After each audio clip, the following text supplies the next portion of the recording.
En 1984, General Motors reabrió su fábrica más problemática en Fremont, California.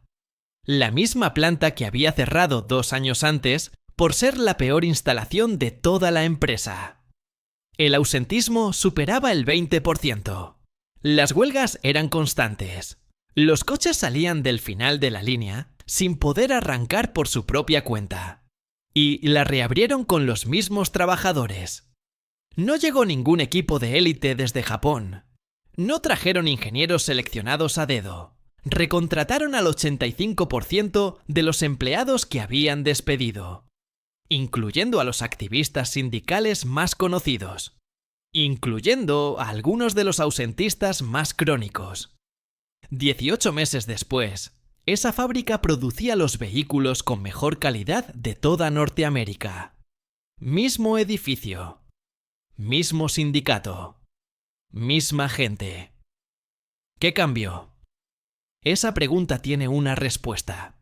Y esa respuesta explica exactamente por qué el Toyota o Honda que tienes en tu cochera ahora mismo tiene posibilidades reales de llegar a los 300.000 kilómetros, mientras otros coches del mismo precio mueren antes de los 100.000. Si este contenido te aporta valor, suscríbete y deja tu like. Me ayuda a seguir publicando información honesta sobre coches japoneses. He analizado cientos de casos de propietarios y talleres especializados en Toyota, Honda, Mazda y Nissan, en España y Latinoamérica. Y lo que voy a contarte hoy no es marketing de ninguna marca. Es la historia real de cómo se construyó la fiabilidad japonesa. ¿Y por qué esa historia te afecta directamente cada vez que enciendes tu coche? Hay algo que todo el mundo sabe sobre los coches japoneses. Que duran. Que son fiables. Que aguantan. Pero casi nadie sabe por qué. Y sin entender el por qué, no puedes aprovechar al máximo lo que tienes. La historia comienza en 1945, con escombros. Las bombas estadounidenses habían arrasado la planta de Toyota Motor Corporation en Japón, el país que algún día produciría algunos de los coches más fiables del planeta. Era, en ese momento, ruinas. Fábricas destruidas en Tokio, Nagoya y Osaka. Acero escaso. Capital casi inexistente. Prácticamente nada con lo que trabajar. Los primeros Toyota de esa época eran torpes por cualquier estándar. Koichiro Toyoda, hijo del fundador de la empresa, había lanzado la división automotriz en 1933, comprando un sedán Chevrolet, desarmándolo pieza por pieza en el suelo del taller, y pidiendo a sus ingenieros que midieran y dibujaran cada componente. Un año después, hizo lo mismo con un De Soto. Los primeros Toyota eran esencialmente copias estudiadas a mano de diseños estadounidenses, ensambladas con los materiales que un país destruido podía encontrar. Los motores se sobrecalentaban. Los bloques de cilindros se agrietaban bajo estrés. La brecha entre lo que Toyota quería construir y lo que realmente podía producir seguía siendo dolorosamente amplia. ¿Reconoces ese momento? Un punto de partida tan bajo que la distancia con donde quieres llegar parece imposible. Koichiro lo reconoció con claridad. Admitió que Toyota no podía fabricar un vehículo fiable solo con esfuerzo de diseño. Necesitaban mejor metalurgia, mejores máquinas y, sobre todo, una forma fundamentalmente diferente de pensar sobre cómo fabricar cualquier cosa. Esa forma diferente de pensar llegó en el verano de 1950, traída por un estadounidense de 60 años al que nadie en su propio país quería escuchar. Se llamaba W. Edwards Deming. Estadístico. Consultor industrial. Había pasado casi 2 décadas tratando de convencer a los directivos de las fábricas estadounidenses de adoptar sus ideas sobre calidad. Su argumento central era simple y profundamente incómodo para los ejecutivos de la época. Cuando un producto sale defectuoso, la culpa casi nunca recae en el trabajador de la línea. El verdadero problema es el sistema que la dirección diseñó a su alrededor. Arregla el sistema, decía, y la calidad vendrá sola. Los ejecutivos estadounidenses no estaban interesados. Después de la guerra, Estados Unidos era la única gran economía industrial que quedaba en pie. Las fábricas apenas podían satisfacer la demanda global. Nadie veía razón para arreglar lo que parecía funcionar perfectamente. Japón, en cambio, tenía todas las razones para escuchar. La supervivencia económica del país dependía de convertirse en exportador de productos que el resto del mundo quisiera comprar. Cuando la Unión de Científicos e Ingenieros Japoneses invitó a Deming a Tokio, encontró una audiencia desesperada. A lo largo de ese verano, Deming impartió conferencias ante 450 ingenieros y altos directivos japoneses. Les enseñó control estadístico de calidad, el principio de que se pueden usar datos para identificar y eliminar las causas raíz de los defectos durante el proceso de fabricación, en lugar de detectarlos al final. Les enseñó que la calidad no era algo que se inspeccionaba en el producto después de construirlo.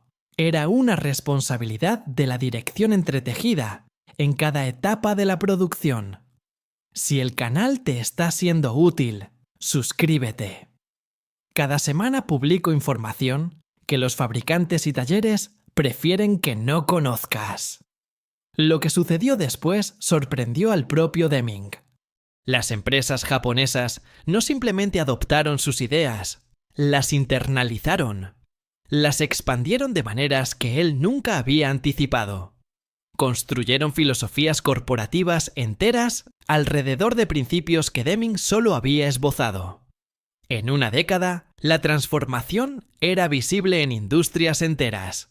En 1960, el primer ministro de Japón otorgó a Deming la Orden del Tesoro Sagrado en nombre del emperador. La Unión de Científicos e Ingenieros Japoneses ya había establecido el premio Deming en su honor en 1950, financiado con regalías que el propio Deming había declinado cobrar por las transcripciones de sus conferencias. En la sede de Toyota, en Tokio, un retrato de Deming colgaba en el vestíbulo principal. Más grande que el retrato del propio fundador de la empresa. Estados Unidos no prestaría atención a este hombre durante otros 20 años. Mientras tanto, Toyota estaba construyendo algo que el resto del mundo automotriz nunca había intentado. El sistema de producción Toyota. Nunca surgió de un único destello de inspiración. Evolucionó a lo largo de 3 décadas de prueba y refinamiento, moldeado por la escasez de recursos de Japón y guiado por la filosofía de calidad que Deming había ayudado a plantar. 3 principios formaron su base. Cada uno era una ruptura directa con la forma en que se fabricaban coches en el resto del mundo. El primero era Jidoka. En cada estación de trabajo de la línea de ensamblaje de Toyota, una cuerda llamada cordón andón colgaba al alcance de la mano. Cualquier trabajador, desde el ingeniero más veterano hasta alguien en su primer día, tenía la autoridad de tirar de esa cuerda y detener toda la línea de producción en el momento en que detectara un defecto.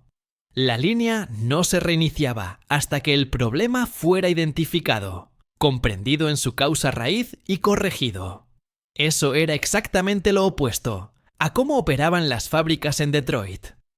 En las plantas estadounidenses, la línea de ensamblaje era sagrada.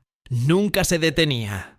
Si un panel de puerta no encajaba o un tornillo estaba mal enroscado, el coche seguía avanzando. Los inspectores al final de la línea detectarían los defectos. A veces los detectaban. A veces, los coches llegaban al concesionario con problemas incorporados. El enfoque de Toyota invirtió toda esa lógica.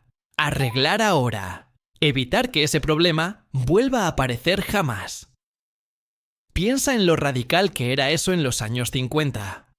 Un trabajador de línea podía detener una operación de producción de millones de dólares, porque algo no le parecía bien. En Detroit, eso te habría costado el empleo. ¿Alguna vez has llevado tu coche al taller con un síntoma claro y te lo han devuelto sin resolver porque no encontraron el código de error en ese momento? Eso es exactamente lo contrario del Jidoka. El segundo principio era Kaizen. La mejora continua. No un programa con fecha de inicio y fecha de finalización. Un hábito organizacional permanente. Un compromiso de examinar cada proceso y preguntarse si podía hacerse aunque fuera ligeramente mejor. Toyota alentaba activamente a los trabajadores de la línea a enviar sugerencias de mejora, y la dirección las tomaba en serio. En la planta de Georgetown, Kentucky, miles de ideas de empleados eran recopiladas e implementadas cada año. Un ajuste menor en cómo un trabajador sujetaba una llave. Un pequeño cambio en la secuencia de instalación de un componente del salpicadero. Acumuladas durante meses y años, esas mejoras microscópicas se convertían en ventajas medibles tanto en velocidad como en calidad. El tercer principio era la fabricación justo a tiempo. Nacido directamente de la pobreza de Japón en la posguerra. Las empresas japonesas no tenían capital para los enormes almacenes de piezas que mantenían las fábricas estadounidenses.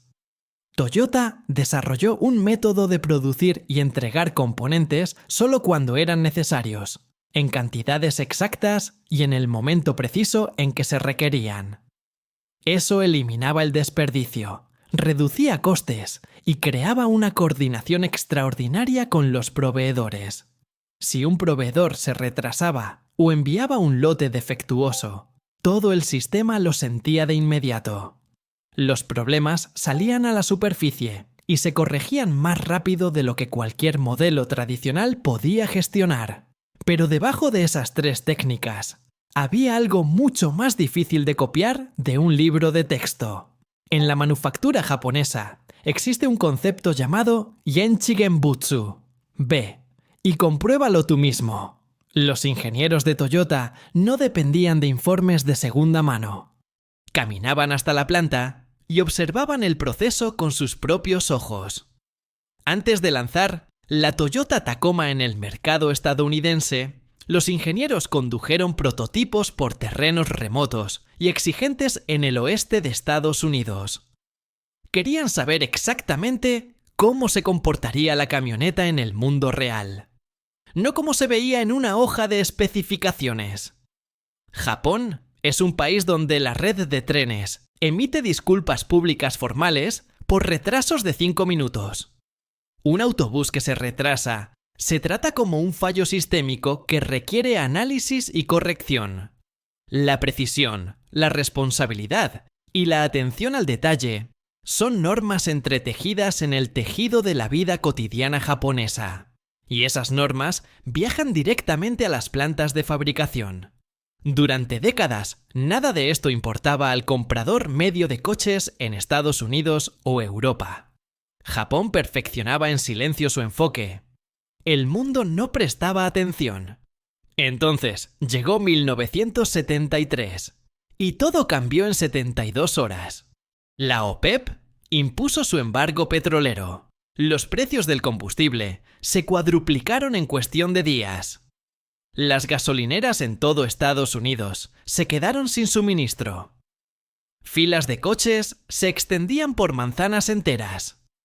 Conductores esperando horas por la oportunidad de llenar el depósito de vehículos, que promediaban apenas 13 millas por galón. Los enormes sedanes con motor V8 y los muscle cars que habían definido la conducción estadounidense, de repente parecían costosas cargas estacionadas en la entrada de la casa. Los consumidores necesitaban algo más pequeño. Algo que pudiera estirar 1 litro de gasolina, más que cualquier cosa que Detroit estaba vendiendo. Los fabricantes japoneses llevaban décadas perfeccionando vehículos compactos y eficientes para su propio mercado interno. Estaban perfectamente posicionados. El Honda Civic y el Toyota Corolla llegaron a las carreteras como todo lo que los compactos nacionales no eran: ligeros, eficientes, sólidamente ensamblados. Cuando los fabricantes estadounidenses apresuraron sus propios modelos compactos al mercado en estado de pánico, el contraste solo profundizó el daño. El Ford Pinto, el Chevrolet Vega, el AMC Gremlin. Respuestas diseñadas en pánico, notorias por sus problemas de calidad desde el primer año. Mientras tanto, las familias que se arriesgaron con los pequeños coches japoneses descubrían algo que ningún folleto de ventas había prometido. El Honda nunca los dejó tirados en el arcén. El Toyota no desarrollaba ruidos misteriosos después de un invierno. Las visitas al taller por garantía, antes una molestia rutinaria con los coches nacionales, eran prácticamente inexistentes. Los vecinos hablaban por encima de las vallas. Los compañeros de trabajo comparaban notas en el aparcamiento. Una vez que esa reputación de fiabilidad comenzó a circular, resultó casi imposible revertirla. Para 1978, las importaciones japonesas capturaban el 11% del mercado estadounidense. Después de la revolución iraní de 1979 y el segundo choque del petróleo, el flujo constante se convirtió en inundación. Para 1980, las marcas japonesas controlaban el 21% del mercado.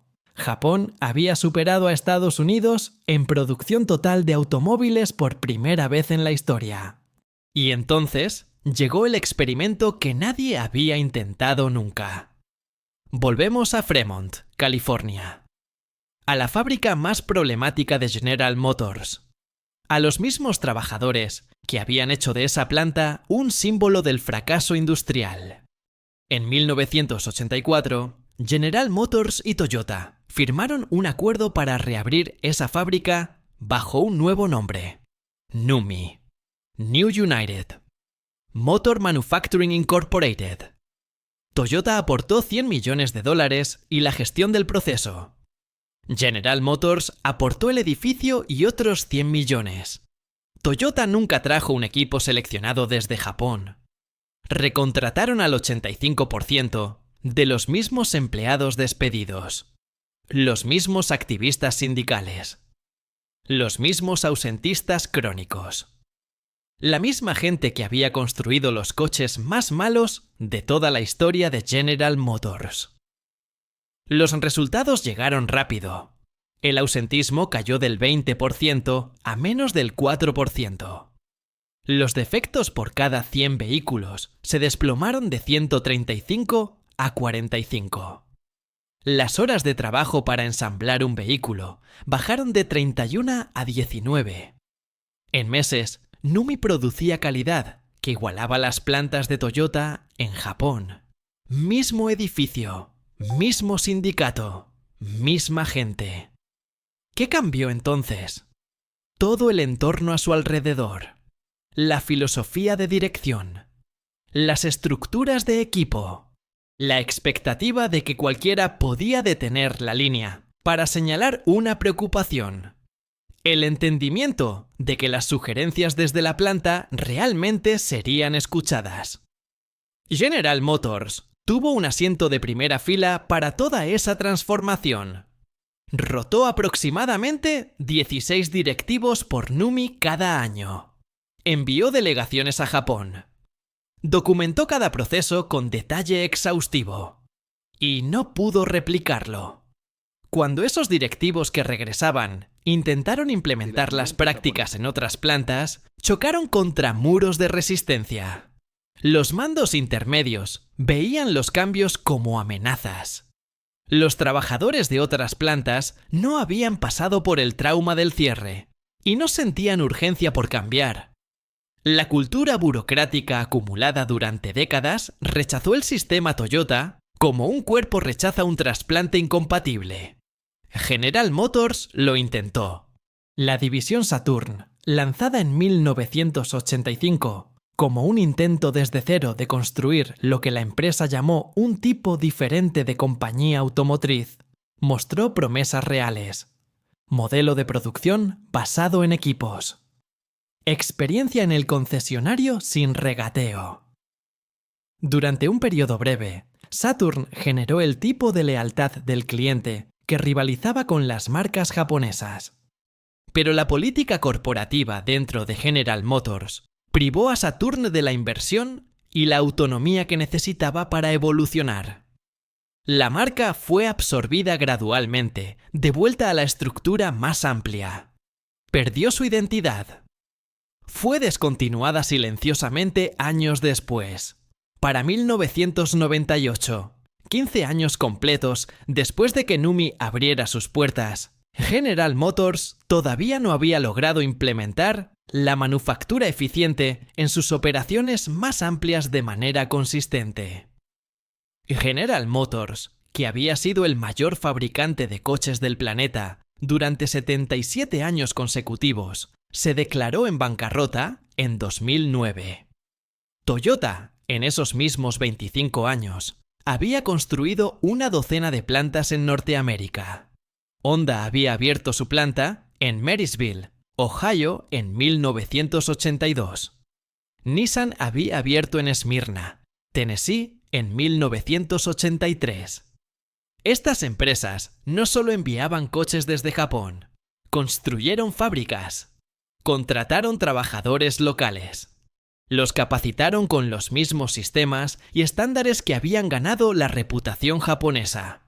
El edificio donde NUMMI operó en Fremont, California, sigue en pie entre la Interestatal 880 y la Interestatal 680.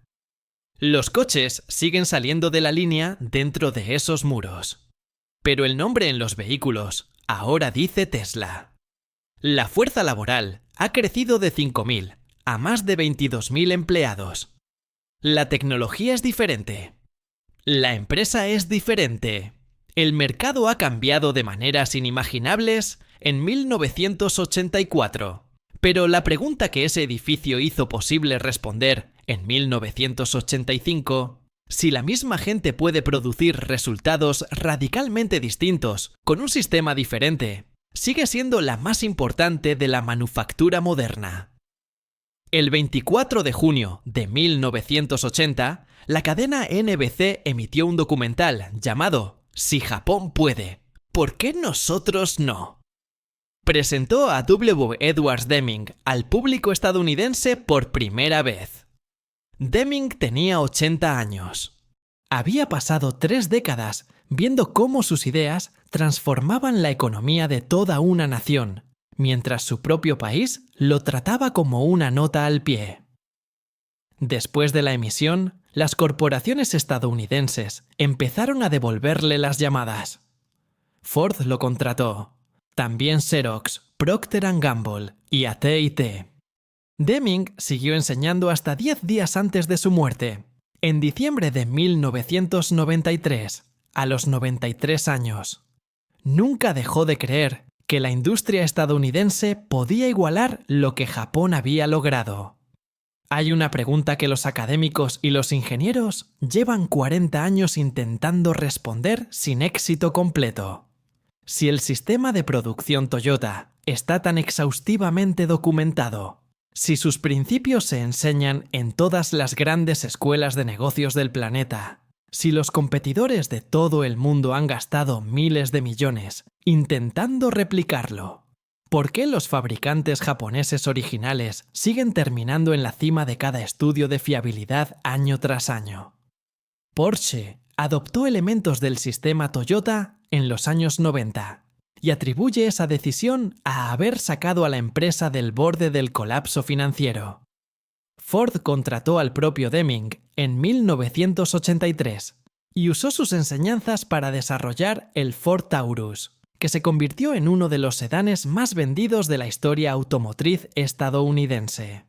La manufactura eficiente ya no es un secreto japonés, es procedimiento operativo estándar global. Y aún así, la respuesta puede estar en algo que Deming repitió durante toda su carrera. El cordón andón es un trozo de cuerda. Kaizen es una palabra que puedes buscar en el diccionario.